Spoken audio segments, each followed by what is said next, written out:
What's going on, guys? It's Hayden, and I'm bringing you the Week 7 recap for the Magma division of the ISL Gen 6 Throwback season. I have 5 battles for you guys today, 1 forfeit, a final standings update before the last week of the season, and then a pretty big change up in one of our awards that I thought was wrapped up, or at least between 2 months, but now a third one has popped up out of nowhere to lead it. But with that, let's go ahead and jump into battle number 1.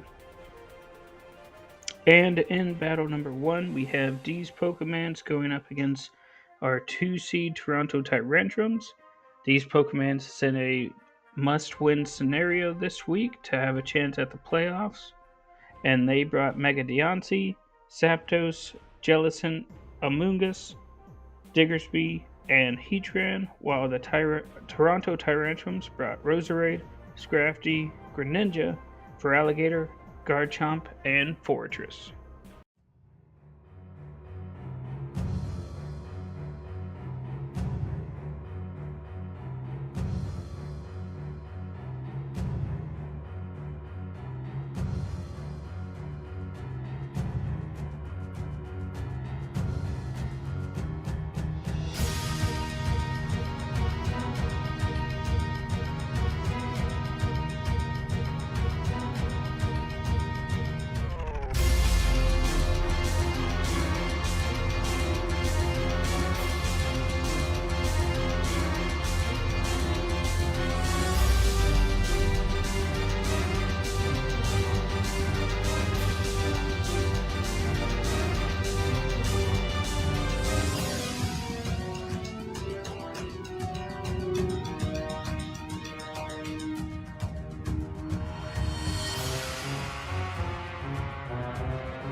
And with this 1-0 win, the Toronto Tyrantrums basically clinched the 2-seed. They do have a shot at the 1-seed depending on what happens in Week 8. But either way, a great season going into the playoffs for them, and unfortunately, these Pokemons has basically been eliminated, but we will see the standings update at the end of the video. As for the knockouts, for the Pokemons, Mega Diancie, Zapdos, Amoonguss, Diggersby, and Heatran all had 1. Then for the Tyrantrums, Greninja and Fortress had 2. Then Roserade and Feraligatr picked up 1 apiece. Moving on to battle number 2, we have another 1-0 victory, as not even Seismitoad wants to load in for the Meowstic, as the Vancouver Chi-Yu take down the Sunset Rose Meowstic.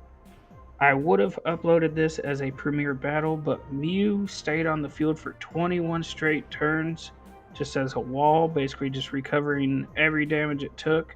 I didn't think that was good content, so I did not leave it in, but I will put it up as a short if you guys really want. As for the knockouts, Talonflame has 2. Mew, Mega Pidgeot, and Dragalge all have 1. Then for the Meowstic, Seismitoad and Heliolisk have 2, with Milotic picking up the lone other knockout. And in battle number 3, it was two teams hoping to lock in a playoff spot going into Week 7, as the Logan Lopunny come away with that lock with a 2-0 win over the Fiend City Frokies. For the knockouts, Mega Lopunny picked up 3, then Jirachi, Salamence, and Superior all pick up 1 apiece. And then on the Frokie side, Mega Sizzler picked up 3, and Granbull picked up 1. Moving on to battle number 4, we have Multiscale picking up a 2-0 win over the Moss Deep City Sharpedos. Multiscale brought Landorus Therian, Thunderous Therian, Tornadus Therian, Infernape, Mega Blastoise, and Metagross. I don't know why that's regular Blastoise, so that's on me. And then the Sharpedos brought Starmie, Aerodactyl, Crocodile, Blissey, Virizion, and Mega Pinsir. As for the knockouts, Landorus and Infernape picked up 2 from Multiscale, while Mega Blastoise and Metagross picked up 1. Then for the Sharpedos, Virizion picked up all 4 kills for their side. And moving on to our last battle of Week 7, we have the Virginia Marrows with a 6-0 win over the Nova Umbreon. The Marrows brought Gardevoir, Porygon 2, Ferrothorn, Darmanitan, Kyurem, and Slowbro, while the Umbreon brought Donphan, Lantern, Blaziken, Gengar, Lucario, and Umbreon. For the knockouts in this one, Gardevoir picked up 4, Ferrothorn and Kyurem picked up 1 apiece. And our last result of Week 7 is the Denver Dracos picking up the forfeit win over the Strollin Ashton. They already have a playoff spot locked, as in the Denver Dracos, and they are going to try to lock up the 1 seed next week. And then as for the Strollin Ashton, they do not have a playoff spot locked up so far, so next week is huge for them now after this forfeit loss. And after 7 weeks of action, we have 4 teams who have clinched. In the 1 seed Denver Dracos at 6-1 plus 22.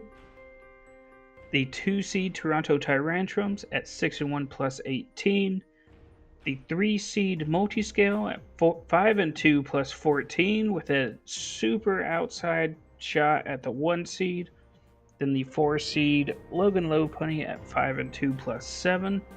We have 5 teams, just like Aqua, fighting for the last 3 spots in the playoffs, and 5 seed Fiend City Frokies at 4-3 plus 5, 6 seed Virginia Marrows at 4-3 plus 3, and the 7 seed Moss Deep Sharpedos at 3-4 minus 2. The 2 teams on the outside with a chance still are the 8 seed Strollin Ashton at 3-4 minus 3, coming off of that forfeit loss. The 9 seed Sunset Rose Meowstic at 2-5 minus 10. Then unfortunately, the Vancouver Chiyu, these Pokemons, and Nova Umbreon are all already eliminated from playoff contention. And let me pull up the Week 8 schedule for you guys real quickly so I can tell you the key matchups. Starting off, we have the 7 seed Moss Deep Sharpedos playing the 4 seed Logan Lopunny. As you can see, the Lopunny already have that spot clinched, but the Sharpedos need this win and a bad outing from the Strolling Ashton to clinch a spot. Next up, we have the 8 seed Strolling Ashton playing the 6 seed Virginia Marrow. The Strolling Ashton need at least a 3-0 win to pass the Virginia Marrow, or a win plus a Sharpedos loss to clinch. Then the Marrow need either a win or a 2-0 loss or better to clinch.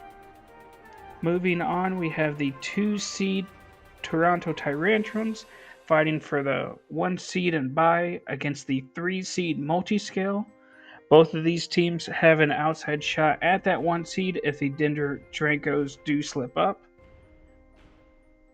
Then we have 5 seed Fiend City Frokies against the 10 seed Vancouver Chiyu. The 12 seed Nova Umbreon against the 11 seed D's Pokemons. And then our final battle of the week is 1 seed Denver Dracos looking to clinch the 1 seed. They clinch it outright no matter differential in the other games with a 3-0 win. And then they are playing the 9 seed Sunset Rose Meowstic, who need a win, plus losses from the Strollen Ashton and Moss Deep Sharpedos to have a shot. Moving on to our Arceus Award, the Denver Dracos, even coming off of the forfeit win, still have the MVP in Mega Swampert at 18-3, with Mega Lopunny of the Logan Lopunny, the only mon within striking distance at 14-3, but needs an outstanding week to have a chance to pass Mega Swampert for first place. And now we have the Lugia Award, and this is the award I was alluding to at the start of the video, where the mon just came out of nowhere to take over first place. Mew was around 60th place heading into week 7 for the Lugia Award, and they jumped all the way up to first after they lasted 21 straight turns against the Sunset Rose Meowstic this week, leapfrogging them into first with 26 hits taken. And that does drop Hippowdon of Fiend City Froakies and Porygon 2 of Virginia Merrill down into second place with 25 hits taken each. And on to the Mew Award. For Best Support Mon, we still have Politoed of the Denver Dracos holding on to that lead with 11. But we do have a newcomer with the mon that the award is named after, with Mew of the Vancouver Chi-Yu jumping up into second place with 10. So this award now is a head-to-head battle going into week 8, with either mon looking to win this award. And heading into our last award is the Cosmog Award. Scrafty, even though it did not pick up a knockout this week, it went 1-1 this week, still leads at 7-1 for the Toronto Tyrantrums. And in second place, also going 1-1 for the Toronto Tyrantrums this week, is Feraligatr at 7-4. There are several mons with 6 and 5 knockouts, so this should be an award to watch going into week 8. And that is going to do it for week 7 of the Magma Division. We will have a standard recap next week going over week 8. It will also announce the playoffs for the Magma Division. Then we will have a separate video for all of the awards and the all ISL teams for the Magma Division. So please leave your predictions down in the comments below. And as always, thanks for watching.